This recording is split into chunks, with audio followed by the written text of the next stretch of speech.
All right, greetings, eighth grade parents. This is Mr. Wood. Just want to record a short video for you guys. I know that we do have, praise God. Lord willing, we'll have an in-person parent-teacher night, which I'm incredibly excited about, but that's a couple of weeks down the road. And so I wanted to give you guys a heads up on what we'll be doing this year, because we will certainly be doing some work before that parent-teacher night. So I wanted to get you guys caught up and field any questions that you may have. So let me just say right off the bat, I was so blessed to be at Westminster last year, so encouraged by you all. And I am just beyond excited to get to be here again this year and to teach nothing but Bible all day, 6 periods a day, 5 days a week, both semesters. I get to teach the Bible to Westminster students, and I just could not be more pleased. So thank you for sending your kids here. Thank you for letting me be the one to teach them Bible, and I look forward to partnering with you guys. So I'm not going to walk through every single word.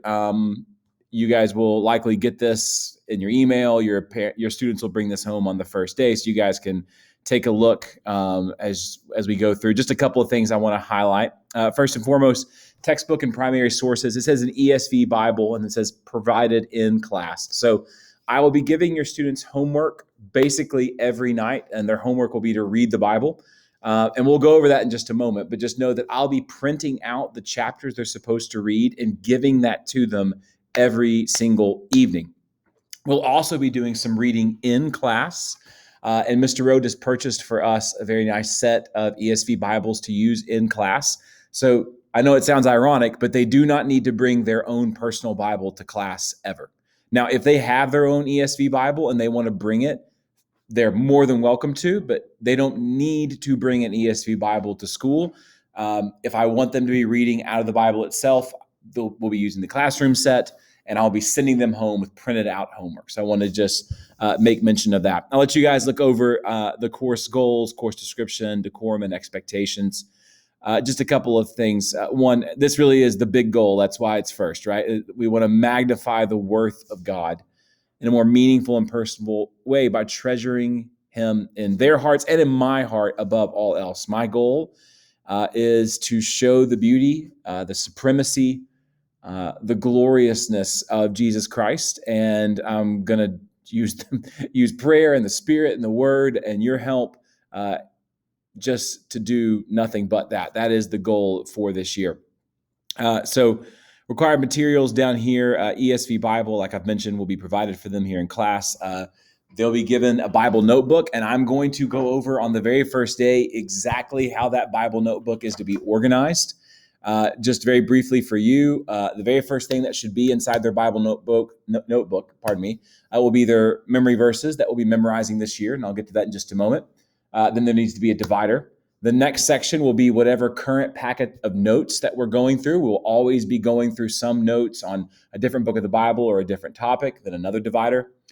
The next section of their notes needs to be current homework. So when I give them homework, they're obviously not going to have time to do it right then in that second. I wanted to put it in their binder. Then another divider. The fourth section of their notes needs to be graded and returned homework, because as we'll go over in just a moment, they're going to need to keep all of their homework until we finish reading that book of the Bible, and I'll tell you why in just a moment. But then a fourth divider and the fifth section, notebook paper. Okay, so memory verses, active notes, current homework, graded and returned homework, notebook paper. Okay, so that's how their notebook needs to be organized. So grading system, the 4 parts to this grade look pretty familiar to my parents from last year. Assignments will be worth 35%. So we'll have homework. Again, we'll go over that in just a moment. Basically every night, that's 35% of their grade. There'll be memory verse quizzes every single week, and that will be 35% of their grade. We will have tests every 2 to 3 weeks, and that will be 20% of the grade. And then deportment, just their in-class behavior, that will be 10%. So let me drill down into those categories a little bit more deeply. First, homework. What we'll do this year is every night, and it will start the very first night of school, your students will begin reading through the New Testament. And so, for example, on the first night, I will give them Matthew 1 through 3, and I will have at the very top and the very bottom, as a header and a footer on every single page, 3 or 4 big themes from the book of Matthew I want them to be looking for. And as they're reading, they're going to be annotating. As Mr. Ireland said last year, like reading and annotation go together. If you didn't annotate, you didn't read. So they will read those 3 chapters. And when they come to the end of each chapter, they're going to write just a quick 30-word summary. Now, when I say 30 words, what I really mean is 28 to 32 words just summarizing what happened in that chapter, right? I'm not asking for interpretation. I'm not looking for application. I'm just looking for observation. What happened in that chapter? So they'll do that every single night. On the weekends, on Friday, I'm not going to have them do the each chapter summary. I'll just give them 4 or 5 chapters. I want them to read and annotate it, and they'll turn that in on Monday. Okay, so that's going to happen, like I said, basically every single night. Now, contrary to popular opinion, I am not a monster. So, for example, Labor Day weekend, I'm not going to give them homework on Friday going into Labor Day weekend. Go out of town, have fun, don't worry about it. We'll pick it back up on Tuesday when you get here. But almost every night, they are going to have reading from me.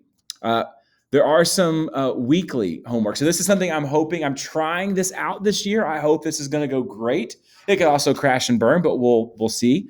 So we're reading the Bible every night. And what I'm going to do is I'm going to assign certain students will always have to bring questions on certain days of the week. So let's say you are, the very top. I'm going to use Hannah Anderson, right? Because I know she's going to be the very top of my role in one of my classes. Every Monday, Hannah and a couple other students are going to have to bring on an index card a question from their reading, okay? So this is not the time to ask questions about, will there be puppies in heaven?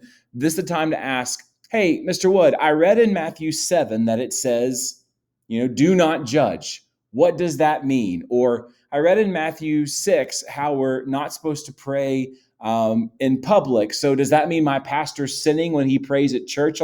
Like those kind of text-driven questions. So once a week, your students will have to turn in one of those index cards. And that I want it to take 5 or 10 minutes every day and answer the questions that your students have from the text. Okay, so that's going to be a weekly grade. Monthly, roughly speaking, we're reading through the books of the Bible, and I'm giving them those 3 or 4 themes that they'll be tracing throughout the entire book of the Bible. So Matthew, for example, for our New Testament students. And when they get to the end, they'll do like a page back and front, maybe 3 pages of a little reading guide summary. Like, hey, you traced the theme of discipleship in Matthew.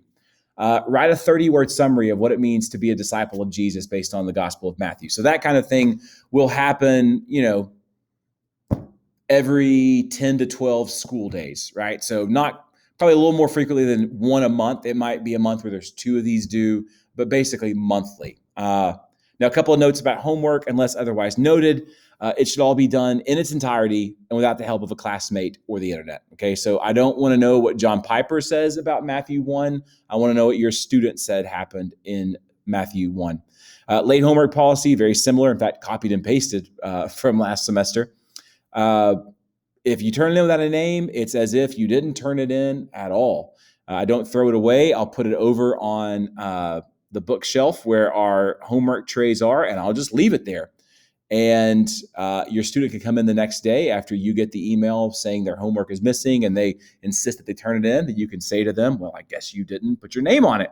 And they'll put their name on it, and they will turn it into the tray. They don't have to give it to me. They don't leave it on my desk. They just put it in the tray, and I will get it at the end of that day, and I will enter that grade in, and they'll lose 11%. You do lose 11% every day that an assignment is late. So that's homework, 35% of the grade. Now, guys, I do it this way because and most importantly, I want our students to read the entire New Testament this year, probably twice, but also I want to reward just solid, consistent effort, right? Like just the day in, day out faithfulness of reading the Word of God. I want to reward that. So that's why that's worth 35%.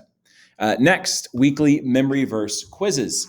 So we're going to memorize the Sermon on the Mount this year, which off the top of my head is 111 verses. Yes, so we're memorizing 111 verses. Now, it's going to come out of the ESV. We're going to add 4 verses a week, and the quizzes will be cumulative. Now, just like last year, The quizzes will never be longer than one page back and front, right? So the entire Sermon on the Mount would not fit on one page back and front. So as we fill up the back of that page, the older verses will roll off. Now, there will be an end of semester and an end of year memory verse quiz where I say, okay,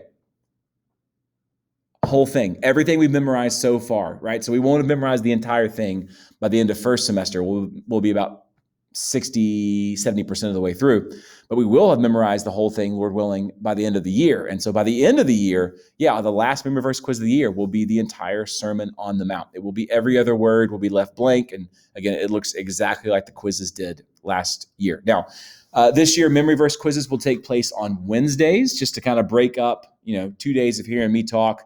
Let's have a break in the middle of the week where we take a memory verse quiz. The only exception will be this very first week and any week where we don't have school on Monday.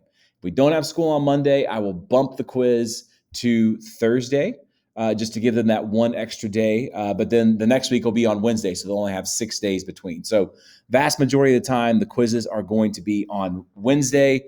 There will be some exceptions. If we're out of school on a Monday, I'll move it to a Thursday.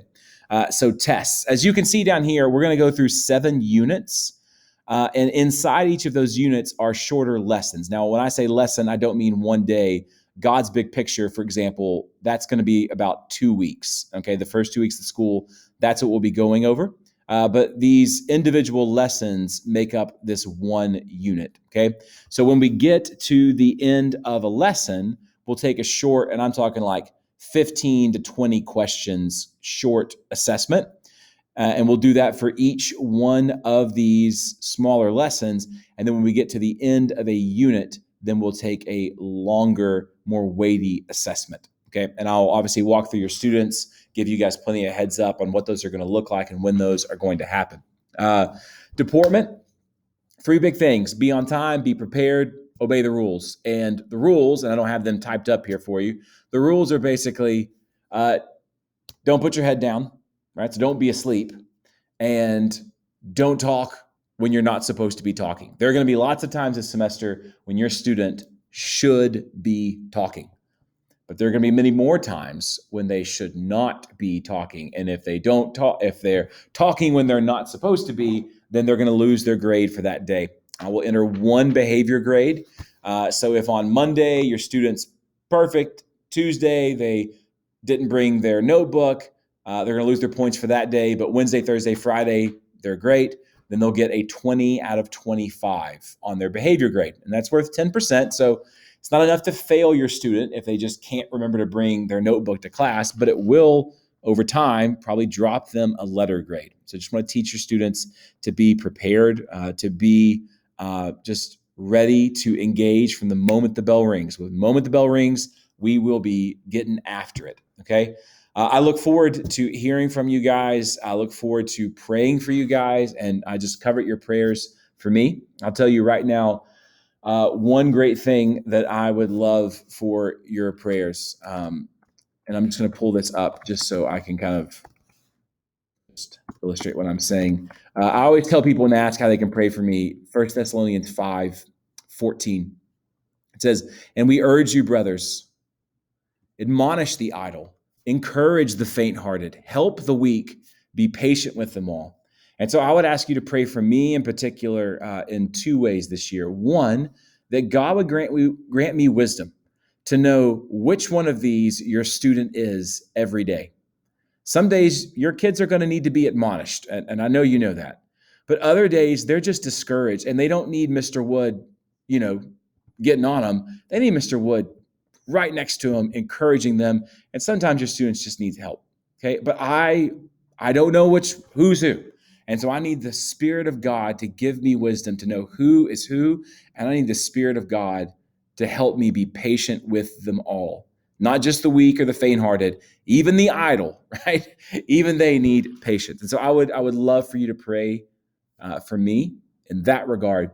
And I would just love I would love for you to pray for me that the Lord would just use me this year, that they would not hear me, that they would hear God, that they would see Christ in my behavior, that they would see Christ in my attitude, and that I would help them see Christ in the scriptures, and that they would fall deeply deeply in love with Jesus, and they would love and be passionate about his word for all of their life. So I look forward to seeing what God is going to do. I know it'll be more than we could ask or imagine. So I thank you guys. I love you guys, and I look forward to seeing you and your students very soon.